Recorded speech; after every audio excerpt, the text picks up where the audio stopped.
the developments with the Build Back Better agenda, it's quite disheartening and angering. So I'm going to spend the first part of the show with you before we get to our guest, telling you what the Washington Post is reporting is in the Biden administration's proposed framework for the reconciliation bill. Now, I just want to point out that this Senate process of reconciliation and how basically Manchin and Sinema, and I understand Biden should have taken a much more active role. One, he should have rode the momentum of the initial rescue package which passed in March for COVID, and he chose to wait for some reason, even though he was highly popular at the time, as was the agenda. And of course, Biden didn't push. He just sat back and let the Senate process do its thing, because that's the through line that bothers me the most here. Actually, I can't pick. One of the through lines that bothers me is this obsession and the fetishization of the Senate process as something that is almost holier than the content that is being negotiated here. And Manchin and Sinema are essentially acting as Republicans as a part of that fetishized process, where we start at $6 trillion and they want $1.5 trillion, and maybe we'll find something in the middle at 3. Oh, wait, no, we're actually just doing exactly what Manchin wanted from the initial in the initial negotiations, which is maybe why Chuck Schumer hid this.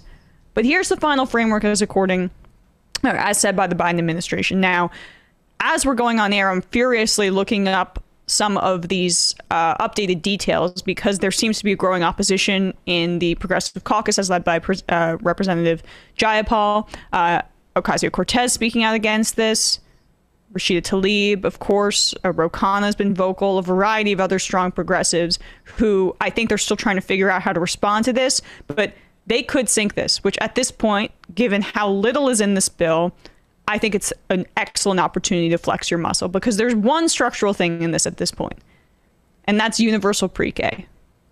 The rest of it is just tweaks. So for healthcare, the Biden administration's framework includes a Medicare expansion without vision or dental. Dental was the biggest part of this. We already knew that there was going to be no lowering of the eligibility age, but that was the initial ask from 65 to 60. So that was gone. But then it was going to be, all right, let's expand the benefits to include dental, hearing, and vision. Now, it only includes hearing, according to the Biden administration. They're 1 for 4 on the ass for the expansion of Medicare benefits. That's one of the most egregious parts of this, too. And I can't get hung up on this because I got to get through the rest of this. An expansion of the ACA subsidies through 2025. Okay. Yeah.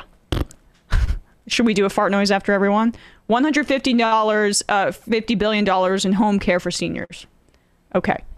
Allow people from low income and red states that refuse to expand Medicaid to allow them to buy, all right, low income people in red states. I want to make sure I said that clearly. To allow them to buy Medicaid through the ACA marketplace. That includes Wyoming, Wisconsin, the Carolinas, Florida, Mississippi, Alabama, and a variety of other states. You can look it up.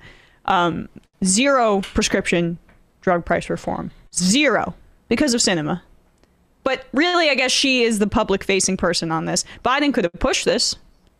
Someone like Mark Warner is behind the scenes, twiddling or how would you, rubbing his palms together like an evil villain, because everybody else is taking the brunt of this, but he's definitely on board with not pushing for prescription drug price reform, and other Democrats as well. But he's somebody who sticks out to me as well. On education, no free community college. That was gone last week. None. And the only structural part, as I mentioned, universal pre-K, that's still in there. Is that enough to push forward this bill and to allow conservative Democrats to hijack the process and to give Biden this rhetorical win without doing anything structurally besides that? I don't think so. Pell Grant increases, though, Matt. Is that going to change your mind? Branko Marcetic has a piece in Jacobin basically saying progressives should kill it. It's basically been watered down to the point that you don't pass it. And I think that's where the conversation should be right now. Instead, Biden saying, no one got everything they wanted, including me, but that's what compromise is. That's bullshit. Because as Branko says, Bronco, this is not true big pharma, the fossil fuel industry, the super rich, the for-profit college industry, the health insurers all got exactly what they wanted in this bill. And that's why, again, like I've said before, I'm over the Manchin Sinema thing. Biden didn't take ownership of any of this stuff because he didn't care about it. And this is what we ended up with. This is the Democratic leadership. This is Chuck Schumer and his secret deal that meant that $3.5 trillion was just a publicity exercise or something. This is the Democratic Party, and like the only thing is I wish we could have learned this in 2017 instead of now. So that's on education for families. Only a 1-year extension of the child tax credit. So when that expires, that could be gone forever if Republicans take power in 2022, which seems incredibly likely. But you know that, I mean, they at least there's no work requirement as of what we're seeing. Again, though, I'm like looking for the slimmest of silver linings. I think it's pointless too at this point. I mean, the pre-K thing, here's the thing. If you vote for it, say, okay, we can't deny people universal pre-K, but there has to be some kind of break with this party because it's completely broken and it's lying about, like, from the top up. Again, not Manchin Sinema, Joe Biden saying nobody got everything they got in the bill. No, you got your people taken care of. And that, the progressives can't sign on to that, in my opinion. It looks like maybe there's something in the works right now. We don't know. But as is always the case, conservatives, Republicans, and Democrats like Joe Biden, Manchin, Sinema, all the rest, leverage progressives' desire to do something for people and their humanity against their own corruption and their own commitment to corrupt processes. So, again, the biggest story that came out last night is that there was no paid family leave in this bill. Now, that had been functionally gone for quite a while. The proposal that House Ways and Means Committee Chair Richie Neal had put forward was a real shell of itself. And so there was, it was a huge corporate giveaway. And it was barely anything, right? 4 weeks is ridiculous. And a reminder that the United States is one of only 6 countries in the world. Not like in the Western world or in the industrialized world.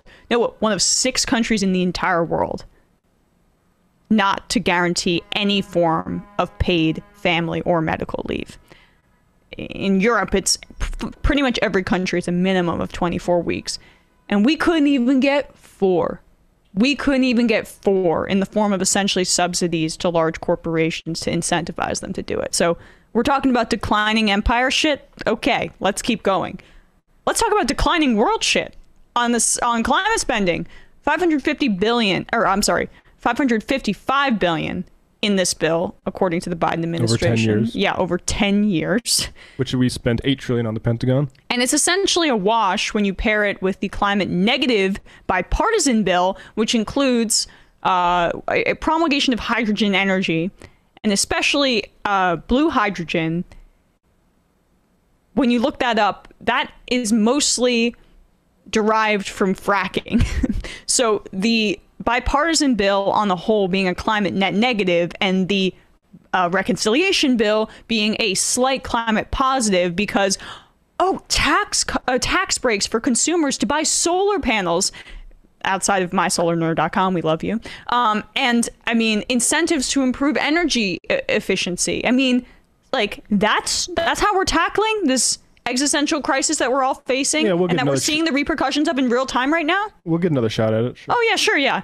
That's how the nature of this problem works. I'm not sure if you realize we can just punt on the climate emergency. Yeah, it's not a ticking time bomb or whatever. We'll increment our way toward it. Yeah, let's work our way there. Maybe in a few years, maybe in 10 years. That's how things work. I think climate change. That should be one of the main reasons they say absolutely no. Well, that's what Ocasio-Cortez is basically indicating right now. Right.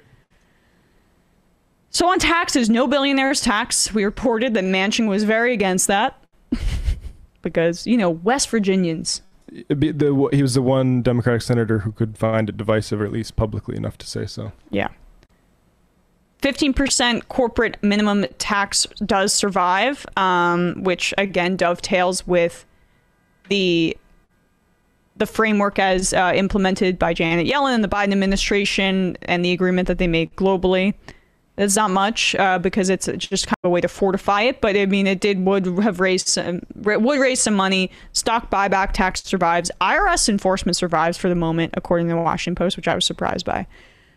I just wanted to run all of that through so you can kind of digest it. I know it's a bit of a disappointing meal, right? There's some mold on it. And oh damn, it's just a saltine cracker that's been sitting here in the rain. That's basically it. But maybe you'll get some sustenance. I mean, can I use a sports metaphor? Like, this is like you're down. To me, absolutely not. I don't like sports. Yeah. You're down by like 20, and you score a layup after using the entirety of the 24-second shot clock. It's not a time for celebration. It's a time for saying, why didn't you go for maybe a 3-pointer a lot faster? What are you like wasting time on? Because that's what's happening. Because they want to waste time because they want to lose for like pharma and fossil fuel industries, because it's a fatally corrupt party. And I think the best thing about them having enough power to theoretically having done something is to demonstrate that they actually can't. Yes. I mean, I don't even know what to add at this point. It is a fluid situation. If the progressives do push back and say that this is not good enough, I will be very encouraged. This is the time to flex your muscle, but be prepared, because the tsunami of negative media attention that will be directed at the squad or at Bernie Sanders, if they choose to do this, which I think is the right move at this point, given how flimsy this bill is. That's why I'm open to a medium route where they say yes, but then some sort of severe split with the party. But I'm open to both of those. Yeah, I mean, that's plan B, I think. Because, I mean, it will be a tidal wave, I assure you. And I also am sympathetic to their desire to deliver at least a little bit for people in their district and their constituents. But at a certain point, they flexed their muscle earlier. They were able to get this vote to happen later so that the reconciliation framework could come to them and they would just pass this bipartisan bill and not be able to pass the bigger social spending bill. But the social spending bill that came to them after they flexed their muscle is wildly insufficient. And time to do it again. Let's just talk about the pre-K thing. We know we got to go, but just to say, like, that pre-K isn't just good for families, which of course it is, but that is also good for bosses, because then those parents can go back to work while their kids are being basically chaperoned by a teacher. So, like, there's nothing really fundamentally good or structural for working people in this that isn't also helping the bosses just as much. Which is why there's a report, I believe this is a political reporter, Laura Barron Lopez. Biden said in the room in this meeting, "I need you to help me. I need your votes." Members started to shout, "Vote, vote, vote," per source familiar. Insane. Okay, it sounds like a cult, but that's fine. Biden said that what would be achieved through bipartisan infrastructure and Build Back Better would be greater and more significant than FDR and LBJ combined, per source. Uh-huh. Sure, man. You're either so high on your own supply that you can't see straight, or you're bullshitting us. Maybe it's a bit of both.